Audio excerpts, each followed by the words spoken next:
Well, once again, it's our series of Meet the MDI Teacher. And with me today is Lyn Gatz, who is the Spanish and yoga instructor here at MDI High School. And Lyn, when I was thinking about that, I never thought Spanish and yoga would kind of go together, but as you were explaining to me, it does. So tell us, you've been at MDI High School for how long? So I've been here, this will be my 14th year of teaching here at MDI. Okay. And I came as a Spanish teacher, but then had the opportunity at some point to begin offering an introduction to yoga and Sanskrit. Now, do you ever teach the yoga from Spanish at all? I don't. I do keep it separate. It opens it up to more students. Right. And so the languages that are offered here at the high school, there's Spanish, obviously, French as well? And Latin. And Latin. All right. So is there any kind of competition at all to try and recruit into Spanish as opposed to French, or? Oh, absolutely not. We just really want students to take languages and find a love for a language and one that works for them. Yeah. And it's funny because I think back when, I guess, early on, or I guess maybe in the 90s, French was more of the popular language. But nowadays, people seem to be gravitating towards Spanish because more and more of the culture is people are speaking Spanish. Correct. I just saw a map recently of languages spoken throughout the United States, and Spanish is really predominant in most states, except in New England and a few other pockets. Yeah. And it's funny because up here, I mean, with the French culture, I mean, I go to church and there's still people that are speaking French, and I'm like, well, I can catch a word here and there because of my Spanish background and stuff like that. Yeah. Tell us, how did you learn Spanish? Because you didn't go to school for Spanish. I didn't. As a matter of fact, my undergrad was in business administration. But I spent some time traveling after college, and then I decided to join the Peace Corps. So I enrolled as a small business volunteer and worked in Bolivia, in South America, for a couple of years. So that's really, it was the full immersion, I think, that really gave me my language skills and background. And that's the best way to learn a language, isn't it? Absolutely. I mean, to be involved and live it 24/7. Absolutely. As I was explaining to you, I mean, I took Spanish and then I learned Portuguese from Spanish at college, and I started dreaming in Portuguese, and that's what they love. I mean, when you can start doing that, then they've got you. Absolutely. I think it's really important and valuable to spend time immersed in the culture. So one of the programs that I offer is the Guatemala Studies program. And so students learn in a class about the history of Guatemala, current issues about Guatemala, and then some of the solutionaries, people that are local people in Guatemala that are trying to resolve and benefit small communities. So we do a 2-week service program, and we'll be going this April, actually. Really? And the students stay with families in really small communities. They have 4 hours of language instruction, one-on-one with a teacher, and they do a lot of service work. So they get that opportunity. Now, how many students are going down to Guatemala? 12. That's amazing. And from seniors to? We have sophomores, juniors, and seniors going. That's amazing. Now, and how do they earn the money to go down to Guatemala? We do a lot of fundraising. They invest their time in the summer and take on summer jobs and work opportunities, but we try to provide as much fundraising as we can. How often do you go down to Guatemala? So I go every other year. This will be the second trip. Yeah. And programs, I believe, don't grow out of isolation. So Susan Bafiates-Diaz was my mentor, and she used to have an Ecuador Field Studies program. And when she retired, I started to look at maybe a shift in the program and was able to develop something a little bit different. Now, do you Skype with people down in Guatemala during your class time, or? We haven't yet, Yeah. but there is one individual that we're hoping that we'll be able to Skype with, that we will actually be visiting. I mean, because when you start I mean, the technology nowadays, I mean, and when you have those resources to be able to, I mean, kind of like video in and communicate on a more than just a 10-day trip. I mean, it's amazing. Right. So you go down, and what kind of service projects are involved when you go down there? So one is working with this one gentleman who is reforesting a lot of the valley where he lives for his community. So the students will spend about 7 days there and learn the whole process of reforestation, and they'll learn the skills of that, and then they'll teach it to some of the local students that will come in to do their service projects. So our kids will be working with some middle school age students in that. In Guatemala? In Guatemala. So they'll be speaking the language, and having learned how to the process, they'll then be teaching in the Spanish to local students, exactly. And they're going to live with local families.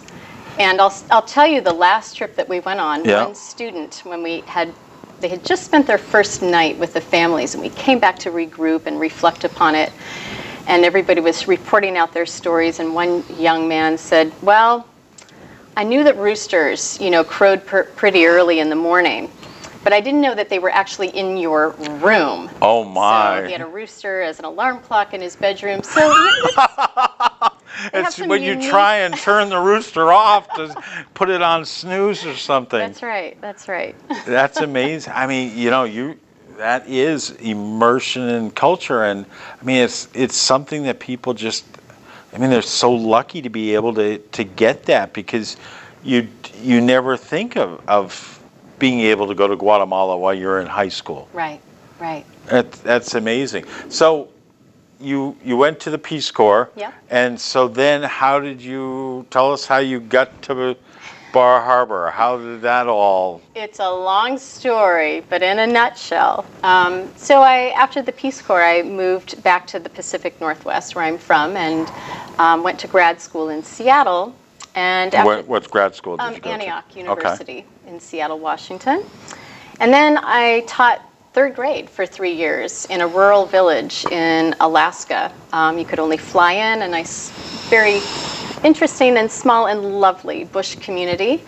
And then after 3 years, I was ready to transition elsewhere. So as I was making my way back down to the lower 48, a friend invited me out to visit MDI, and I fell in love with the place, and then I fell in love with my future husband. Which is amazing. And it's funny how fate takes you. I mean, if you figure from Alaska to Bar Harbor, I mean, that's... You never know what choices. Yeah. I met my wife on a job interview, and she was teaching on Block Island, and I was going down there to run a hotel, and she was, as all teachers generally do, had a second job, and she was waitressing the night I was there for the interview. And I remember saying to the owners, who is the waitress? Well, that's Miss McKay. She is the special ed teacher on Block Island. And I said, I'll take the job, thank you very much. And that's why I took the job, and how we got married and everything. So it's amazing how things are meant to be. Yeah. So what do you like most about teaching at MDI High School? I love that I'm able to teach things that I'm very passionate about. I think the Guatemala Studies program, for one thing, getting kids out of the classroom and into the world and really kind of testing and negotiating their own skills. And I love being able to offer the yoga program. When we look at this day and age and the distractions and the chronic stress levels I think that our young people are under, to start to offer them some skills, life skills, to learn how to maybe refocus, gain some clarity on their lives, do some self-study and reflection. It's really rewarding for me to be able to offer that. So give us a little, I mean, I know very little about yoga, other than it's probably positions that I can never get into, and I think I probably have a hard time shutting my mind down. but I probably need it more than anybody else. I think we all do.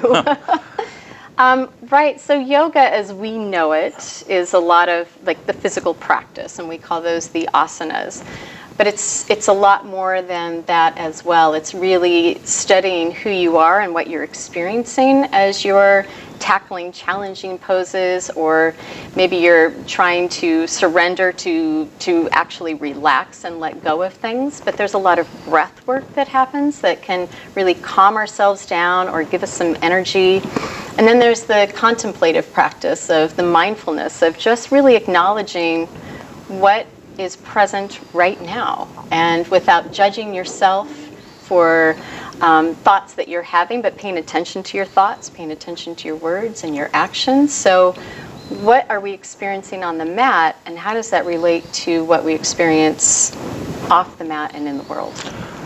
I mean, I think just the whole idea of teaching students how to breathe, how to get that inner calmness when, I mean, let's face it, life's full of obstacles, Absolutely. It's full of challenges, and if you're able to take a deep calming or cleansing breath or whatever you call it, but to refocus when things around you are going crazy, that's a real strength and positive trait that you'll be able to carry forward through the rest of your life. That's the hope, yes. So how many people take yoga?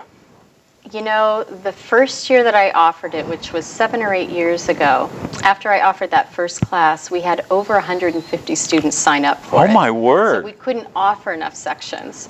But currently I'm offering I usually offer 2 classes a year. They're 9-week classes, and I have roughly 15 to 20 kids in those classes. Now, I mean, do you bring mats in, or where do you do I have it? mats that have been donated from a local studio, Catitude, in Bar Harbor, and I was able to purchase some blocks and also some other, things that we use. You don't like crank the heat up, because there's that kind of yoga. Which I love. You do it during the summer, and make sure that the sun's beating right on in. Right. No, we don't. We keep it a pretty even temperature. Okay. What's the one thing that no one knows about you that you're ready to confess right now? Gosh, I don't have anything to confess, because there are probably lots of people that know little things about me. But I do have one thing that I've been thinking about, and I aspire to learn how to play the harmonium. Really? Yeah. Wow. Well, Michael Remy, I'm sure he knows how to do it. I mean, with all the instruments that he's played, he's probably going to whip that right out and tell you how to do it. I'll have to talk to him. Absolutely. All right. And you have an 8-year-old son. I do. I have an 8-year-old son at Connors Emerson. And how do you feel about him coming up through the school system, and when he comes here at the high school? So 8 years old, he's in second grade. Okay. And loves it. Yeah. And I hope that he continues to love learning. And as I watch students come through the system, and I look at the pretty incredible and enriching programs that we have here at this high school, I'm really excited for him to be here. What do you like to do in your spare time? I mean, although knowing teachers, there's not a lot of spare time. Travel if and when I can. Listen to live music when I can. What kind of music do you like? A little indie, alternative, local, small venues. Yeah, Okay. So we head to Portland when we can. And I like to spend time outside as much as possible, and garden, and be with family. Yeah. What do you like to garden? Vegetables? Vegetables and flowers. My husband takes care of the vegetables, and I do the flowers. Oh, that's excellent that you're able to work. My wife and I, we argue over the garden, and it's like she wants it very analytical, and I'm like, well, not so much. So, favorite things to eat? Well, fresh tomatoes right out of the garden. That would be my ultimate favorite. Okay. And TV? Do you watch TV? I watch a little bit of TV. It's not too much. Okay. Yeah. All right. The camera's yours. What do you want to say to everybody that's watching, and tell them about Spanish and yoga, or MDI High School? Well, I just would have to say that this is really a pretty amazing environment to work in, and amazing colleagues to work with, and to have the opportunities to offer these types of programs is pretty incredible, and invite anybody to come in and take a look at the programs that we have to offer here. Perfect. Thank you very much. Thank you. That's this week, Meet the MDI Teacher. We hope you enjoy this video. Make sure that you check out all the others. I think we're now up to 12. And be sure to subscribe to our YouTube channel, so that way every time we upload a video, you'll be notified. Thanks very much. Great, thank you.